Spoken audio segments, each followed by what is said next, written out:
scientific investigation and a law enforcement investigation, and making sure that weighting and balance is correct and that the public understands that interplay. Another question? Hi, Udhijit Bhattacharjee from Science Magazine.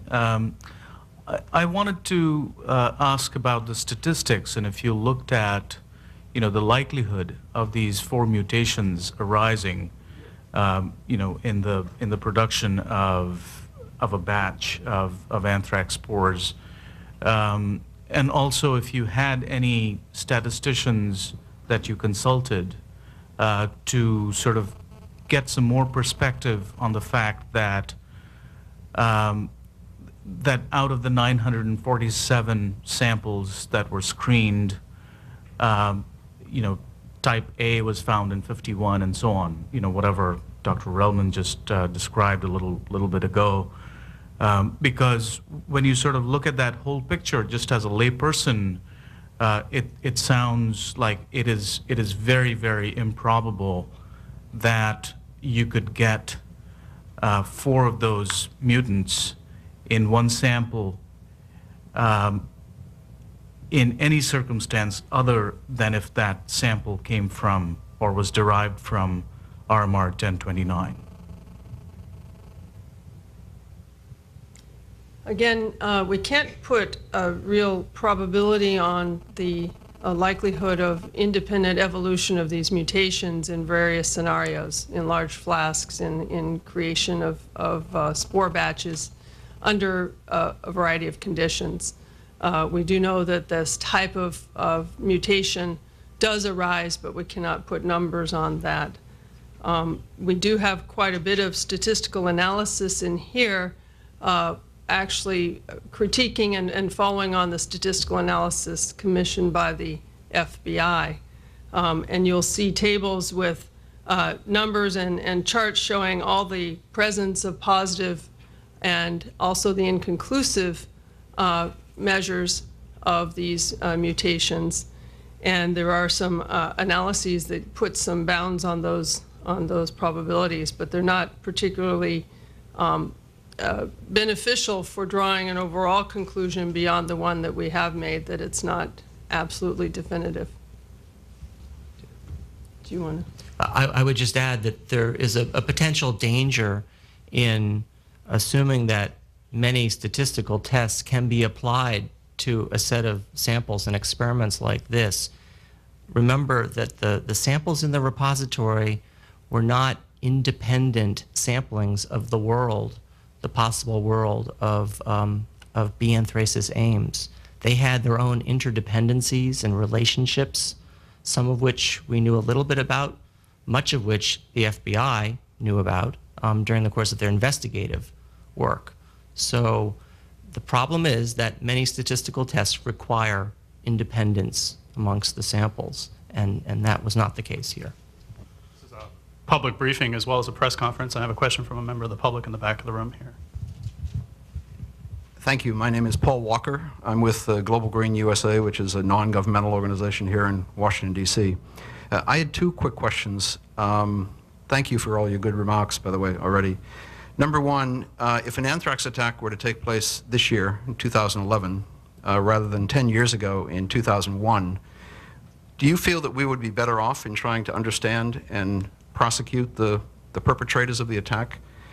And number 2, I want to try to draw you into some broader recommendations. From your investigation of the last couple of years, how would we better improve biosecurity today? I'm thinking particularly of non-proliferation funding in the U.S. government, which is threatened with budget cuts in the current budget debate. And I'm thinking primarily of the Biological Weapons Convention, of which we've long been a state party, which has its 5-year review conference later this year. Thank you. I believe we are much better off than we were in 2001. The FBI at that time did not have a structure for organizing such a complex investigation, and now they do. There are also many other bodies that have been assembled in the government, and experts that have come forward and can help guide these kinds of investigations. Also, the technology has evolved, and the capabilities to do these experiments rapidly and effectively has improved. On that note, and I'll let David follow up, but I'd just like to say that I do think that one of the important aspects, and we don't talk about it in the report, but I think it's important to recognize that our national ability to carry out an investigation like this really relied on scientists, many in universities and labs all over the country, who took the time and effort to come to the aid of the nation and help. There are fewer and fewer scientists working on these types of pathogens. There are a lot of regulatory hurdles, and it's challenging perhaps to get that work done and the funding for it and the facilities in order to carry out that work. And if we lose that body of scientists, we will be at more risk, because we really rely on people like Dr. Relman, who understand these things in a very detailed way and understand and study the way these types of pathogens work. Those are both very important points, and I think in some ways this investigation and this discussion that we have had and will have about this case highlight the importance of trying to anticipate what might be the threats and the challenges from biology, from the biological world. We know that the vast majority of biology is beneficial to the environment and to us, but a very small subset carries some risk. And this investigation has highlighted what the challenges might be. We unfortunately realize that although this investigation and case was very difficult, the next one may be even more so. The threat agent may be genetically even more complex. It may be engineered.